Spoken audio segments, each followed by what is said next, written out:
Paula itu adalah istri durhaka. Nggak boleh ngomong gitu. Ya, ya. Karena asosiasi orang berarti tidak bisa tidak seolah-olah perzinahan. Yang wajib membuktikan ada zina bukan Paula, tapi pihak yang yaitu suaminya. Kan yang gugat kan suaminya. Ya kan? Dia harus mengajukan bukti. Ini nggak ada, hanya ngobrol doang. Itu tamunya Baim juga, bukan tamunya dia, tamunya keluarga lah. Bukan tamu dia pribadi, kecuali laki-laki tetangga atau dari tempat lain datang ke rumah saat suaminya tidak ada, itu baru salah. Ya kan? Kalau cowok itu nginap di kamar itu misalnya, terus datang tuan rumah, gimana kamarnya, bagus enggak? Ya masih wajar-wajar saja dong.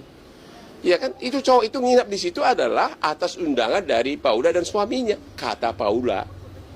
Saudara Paula itu dengan PH-nya memberikan pembuktian kontra atas pembuktian dari pihak pemohon, dalam hal ini suaminya waktu itu, Baim. Bahwasannya apa? Yang dijadikan alasan permohonan talak itu adalah perselingkuhan, betul kan?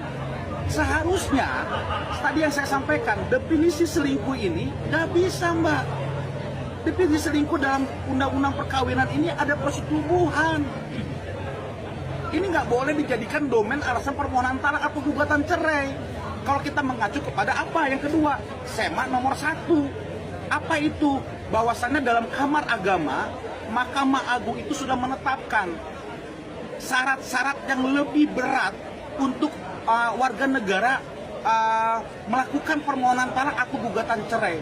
Ini cara negara, dan hal ini diwakili oleh Mahkamah Agung agar tidak mudah memutuskan cerai warga negaranya.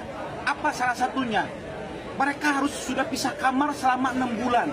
Pisah rumah, bukan pisah kamar loh, Mbak, tapi pisah rumah selama 6 bulan berturut-turut. Ya, karena apa? Karena pertengkaran secara terus-menerus. Karena dia selingkuh, kan bertengkar, Mbak. Tapi secara terus-menerus, yang akhirnya mereka pisah rumah 6 bulan berturut-turut. Itu semanya. Jadi, kalau ini dijadikan alasan permohonan talaknya adalah perselingkuhan, tetapi tidak ada pemberatan dalam syarat SEMA tadi mengenai alasan dia harus bertengkar secara terus-menerus, kemudian dia sudah pisah rumah selama 6 bulan berturut-turut, seharusnya ya permohonan talak ini tidak diterima.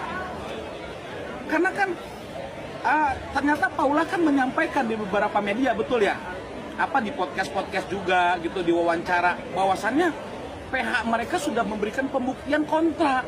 Tidak ada bahwasannya yang dikategorikan selingkuh sampai persetubuhan tadi tidak bisa dibuktikan oleh pihak pemohon. Dan hal ini Baim.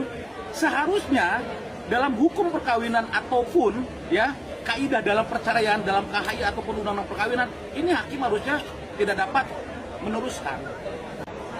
Jadi gini ya, akta pengadilan itu dalam kategori Undang-Undang 14 2008 tentang keterbukaan informasi publik, kategorinya adalah badan publik.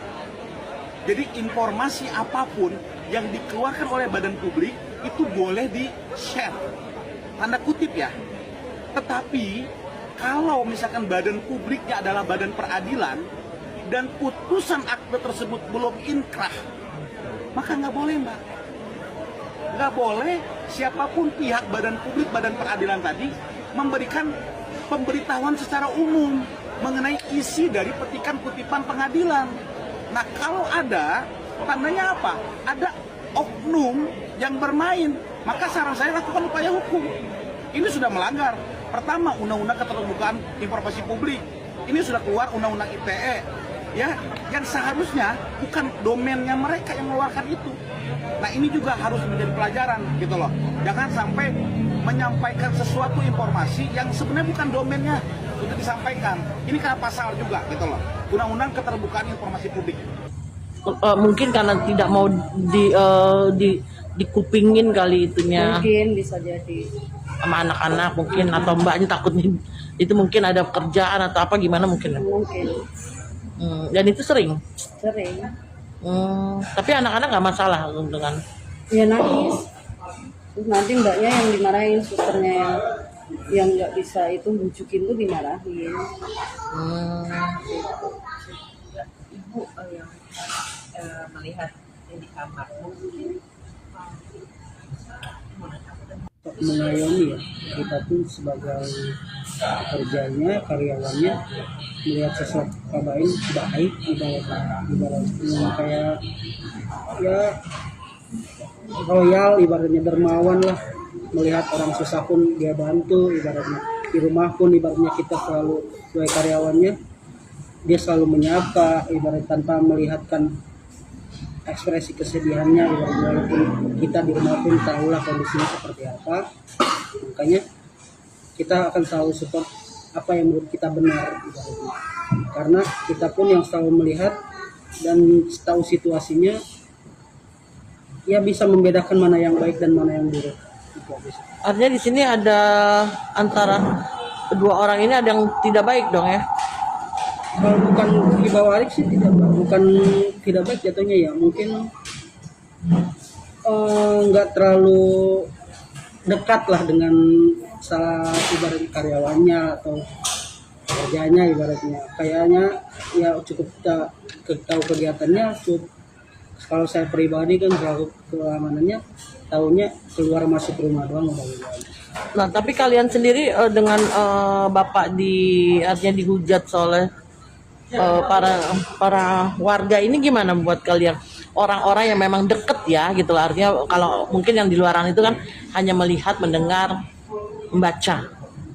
Kalau kalian kan memang yang ada di situ, seperti apa sih? Ya sebenarnya gemes sih kalau ngeliat bapak. Mungkin lebih baik bapak itu diem ya, karena bapak itu di posisi saat ini yang kasarnya nafas aja salah ya. Mau orangnya bener kayak apapun, kalau netizen itu udah membela satu orang pasti dianggapnya salah terus gitu. Di belakang aku, misalkan makan aku sering tahu di kamar mandi, aku sering agak dekat, aku nggak bodoh sayang. Kamar mandi berapa 2 jam ngapain? Kecuali chatting. Ada beberapa poin yang gua nggak ngerti si konteks masalahnya itu sebenarnya apa gitu guys. Aku tahu semuanya. Kenyataannya kamu manipulasi semuanya.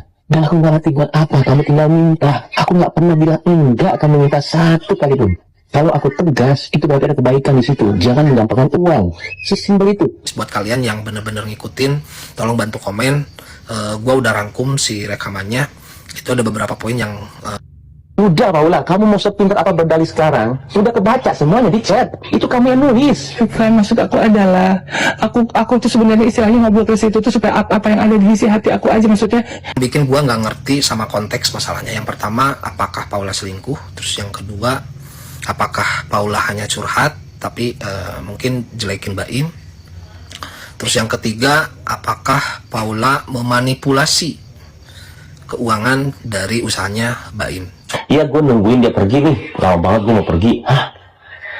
Aku ngeliat kamu DM begitu sama Niko. Hah? Coba deh dalam rekamannya ada 3 poin itu yang bikin gue jadi ini konteks masalahnya apa sih gitu? Perselingkuhan kah? Uang kah? Atau hanya sekedar curhat? Tolong komentar guys. Jadi gini, kalau isi DM dan chatnya adalah gimana ya? Ini, oh seharusnya gini. Aku tahu kok, aku pernah advice orang juga kok. Lain halnya dengan menjelekan. Jangan salah, makanya aku dengerin kamu nggak mau dengerin apa. Beda banget apa yang kamu omongin sama isi chat sama DM. Aku udah baca semuanya Paula Verhoeven. Tapi kita lihat lagi, kalau misalnya diekspos, untung ruginya apa? Jelas keuntungannya adalah lega, bisa memperlihatkan pada banyak orang bahwa ini yang terjadi, bahwa dia yang salah, saya tidak salah. Atau kalaupun saya salah, tapi yang membuat perceraian ada dia yang salah. Lalu sekarang kita lihat, kalau itu memang diekspos, apa akibatnya?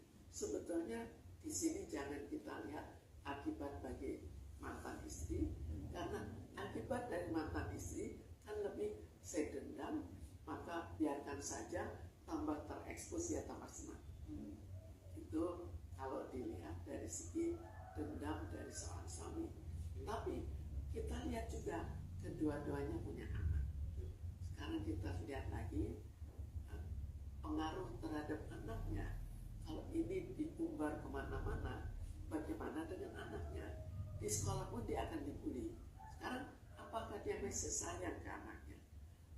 dia ingin anaknya hidup dengan lebih damai. Jelas kalau ini diekspos, pengaruhnya ke anak itu tidak ada positifnya kan. Jelas pengaruhnya teman-teman mungkin akan ya dibully-bully terus karena kesalahan dari ibunya. Mungkin juga kawan-kawan dengan mudah mengatakan